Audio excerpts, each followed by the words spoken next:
நிச்சயமா நீங்க financial education பத்தி கொஞ்சமாவது தெரிஞ்சு வச்சிருந்தா நம்மள நாம இல்லாத மாதிரி காட்டிக்கிட்டு சம்பாதிக்கிறத விட அதிகமா செலவு பண்ணி வாழ்றது நம்மளோட பர்சனல் ஃபைனான்ஸ் கெடுத்துடும்னு தெரிஞ்சிருக்கும். ஆனா இப்போல்லாம் எல்லாரும் சோஷியல் மீடியாவில் பந்தா பண்றதுக்காகவே அதிகமா செலவு பண்றாங்க. த சைக்காலஜி ஆஃப் மணி புக்கில் சொல்லியிருக்காங்க, நம்ம கிட்ட எவ்வளோ காசு இருக்குன்னு மற்றவங்களுக்கு காட்டுறதுக்காகவே காசு செலவு பண்றது நம்ம கிட்ட இருக்கிற காசை சீக்கிரமா காலி பண்றதுக்கு உண்டான வழின்னு.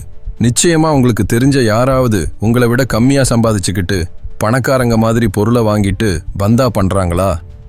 இதெல்லாம் அவங்க மற்றவங்க கிட்ட அப்ரூவல் வாங்கணும்னு நினைக்கிறதுனால தான். பாரு, அவ புதுசா ஐஃபோன் வாங்கியிருக்கா, பாரு அவனுக்கு புது கார், இப்படி மற்றவங்க நினைக்கணும்னு எதிர்பார்க்கிறாங்க. ஆனா அதுக்காக கடன் வாங்கி அல்லாடுவாங்க. எனக்கு புது கார் வாங்கியாச்சு, என்கிட்ட லேட்டஸ்ட் ஃபோன் இருக்கு, இப்படி அவங்க வாங்கின பொருளை பற்றி மட்டும்தான் பேசிக்கிட்டே இருப்பாங்க. சரிதான், நான் கொஞ்சம் ஓவராக எக்ஸாம்பிள் சொன்னேன், ஆனால் இது எல்லாத்துலேயும் பொருந்தும். நம்ம எல்லாரும் மனுஷங்க ஆச்சே, கூட்டத்தில் ஒத்துக்கப்படணும், சரியாக பழகணும்னு ஆசைப்படுவோம். ஆனால் சில பேர் வேலை செஞ்சு படித்து ப்ரொஃபஷ்னலாக அல்லது ஃபைனான்ஷியலாக முன்னேறி அதை காட்டுறதுக்கு பதிலாக தேவையில்லாத பொருட்களை வாங்கி பந்தா பண்ணுறாங்க. ஃபைனான்ஷியல் எஜுகேஷனை எப்பவும் பழைய போன யூஸ் பண்ணிட்டு கார் இல்லாமல் நடக்கணும்னு நான் சொல்லலை. நம்ம முன்னுரிமை என்னன்னு புரிஞ்சுக்கிட்டு காஸ்ட்லியான பொருள் வாங்கணும்னா அதுக்கு தேவையான காசு நம்மக்கிட்ட இருக்கணும்.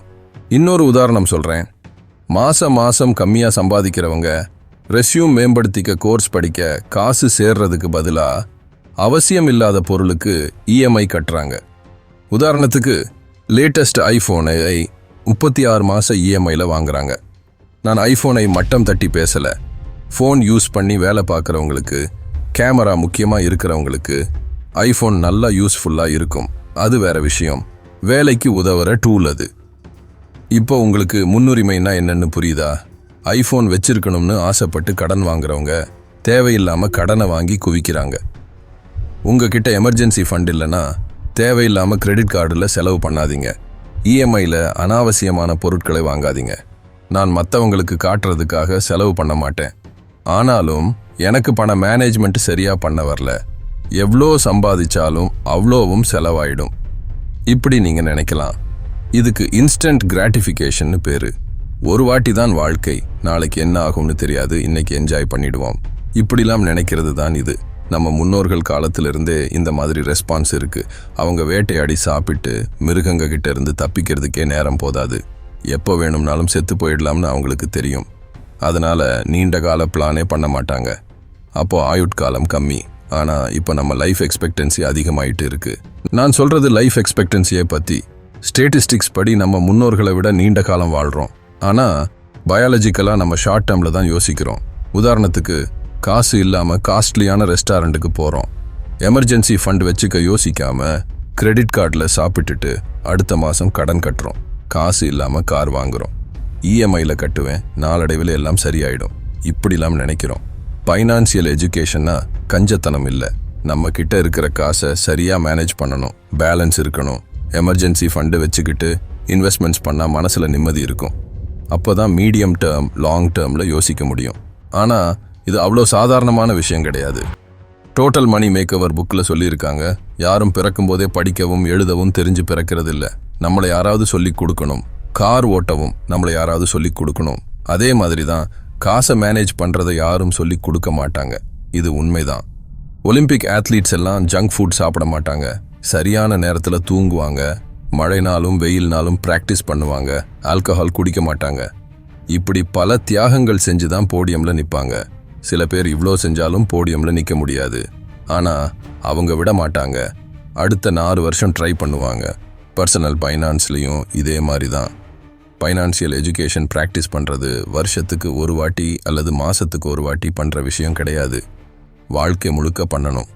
இது 100 மீட்டர் ரேஸ் கிடையாது, மேரத்தான். ஃபைனான்சியல் எஜுகேஷன் என்றும் ப்ராக்டிஸ் பண்ணணும். சில பேர் கடனில் தான் ஆரம்பிப்பாங்க, பிளான் எதுவும் இல்லாமல் அக்கவுண்ட்ஸ் எல்லாம் கலங்கடிச்சு வச்சுருப்பாங்க. பர்சனல் ஃபைனான்ஸ் பற்றி படிக்க ஆரம்பித்தா சம்பாதிக்கிறத விட கம்மியாக செலவு பண்ணணும்னு புரியும். செலவை குறைச்சி சம்பாத்தியத்தை அதிகப்படுத்தி கடனை அடைக்கணும். இதை மாதம் செஞ்சாதான் கடன்ல இருந்து வெளியே வர முடியும். அதுக்கப்புறம் ஃபைனான்சியல் செக்யூரிட்டி வேணும். 6 மாதத்துக்கு தேவையான காசை எமர்ஜென்சி ஃபண்டாக வச்சுக்கணும். அதுக்கப்புறம் லாங் டேர்ம் இன்வெஸ்ட்மெண்ட்ஸை பற்றி யோசிக்கணும். ரிட்டையர்மெண்ட் லைஃபுக்கு காசு வேணும்ல. இந்த மேரத்தான்ல நிறைய சூழ்நிலை வரும். கார் வாங்க காசு சேர்க்கணும், கல்யாணத்துக்கு காசு சேர்க்கணும், வீட்டுக்கு டவுன் பேமெண்ட் கட்டணும், இஎம்ஐ சீக்கிரம் கட்டி முடிக்கணும், இப்படி நிறைய வரும். நம்மக்கிட்ட காசு இருந்தாலும் இன்வெஸ்ட்மெண்ட்ஸ் இருந்தாலும் எல்லாத்தையும் சரியாக மேனேஜ் பண்ணணும். அப்போதான் டெம்டேஷன் வரும். சம்பாதிக்கிற காசை முழுசையும் செலவு பண்ணக்கூடாது. முன்னுரிமை எதுன்னு தெரிஞ்சுக்கணும். சில பேர் ஃபைனான்ஷியல் எஜுகேஷன் பற்றி தெரிஞ்சுக்கிட்டா மற்றவங்கள விட நான் பெரிய ஆளுன்னு நினச்சிப்பாங்க. என்கிட்ட எமர்ஜென்சி ஃபண்ட் இருக்குது, நான் ரியல் எஸ்டேட் ஃபண்ட்ஸ் ஸ்டாக்ஸில் இன்வெஸ்ட் பண்ணியிருக்கேன், ஆனால் என் வயசில் இருக்கிறவங்க எல்லாம் கிரெடிட் கார்டு கடனில் தான் இருக்காங்க, இப்படி பேசுவாங்க. நம்மக்கிட்ட காசு இருக்குது, இன்வெஸ்ட்மெண்ட்ஸ் இருக்குன்னா நல்லா தான் இருக்கும், ஆனால் பணிவாக இருக்கணும். எல்லார்கிட்டையும் போய் நான் இவ்வளோ காசு இன்வெஸ்ட் பண்ணியிருக்கேன்னு சொல்லிக்கிட்டு இருக்கக்கூடாது. சில பேர் எக்ஸைட்மெண்ட்டில் நம்ம ஃப்ரெண்ட்ஸ் ஃபேமிலிக்கிட்ட எல்லாம் சொல்லுவாங்க, ஆனால் அவங்களுக்கு இந்த விஷயத்தில் இன்ட்ரெஸ்ட் இருக்காது. நம்ம எல்லாருக்குமே தெரியும், நிறைய பேர் கடனில் தான் இருக்காங்க. மாத சம்பளம் முழுசையும் செலவு பண்ணிடுவாங்க.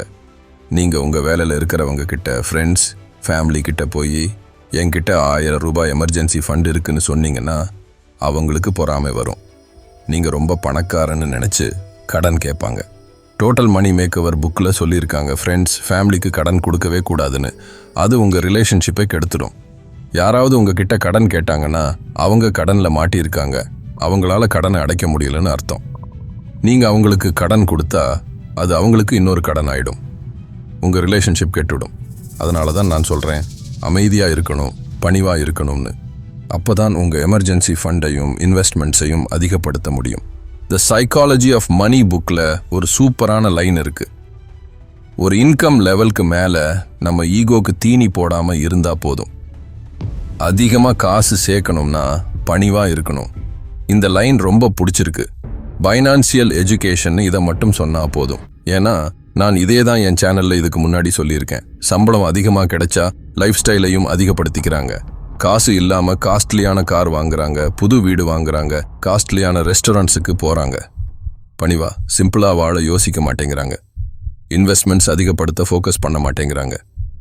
நீங்கள் 3000 ரூபாய் சம்பாதிச்சு 3000 ரூபாய்க்குள்ளே தான் செலவு பண்ணியிருந்தீங்கன்னா இப்போ 7000 ரூபாய் சம்பாதிக்க ஆரம்பித்தா கொஞ்சம் லைஃப் ஸ்டைலே அதிகப்படுத்திக்கலாம்.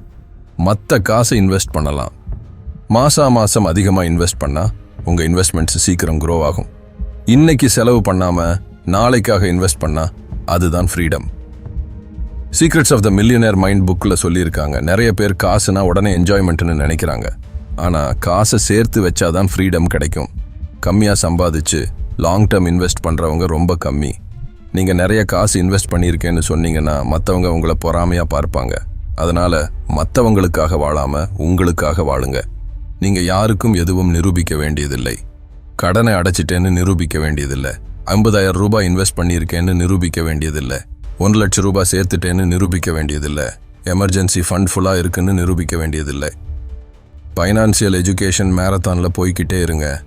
ஒவ்வொரு ஃபேஸையும் என்ஜாய் பண்ணுங்க. உங்கள் ஃபைனான்சியல் எஜுகேஷன் மேரத்தான் எப்படி போகுதுன்னு சொல்லணும்னு தோணிச்சா காமெண்ட்டில் சொல்லுங்கள்.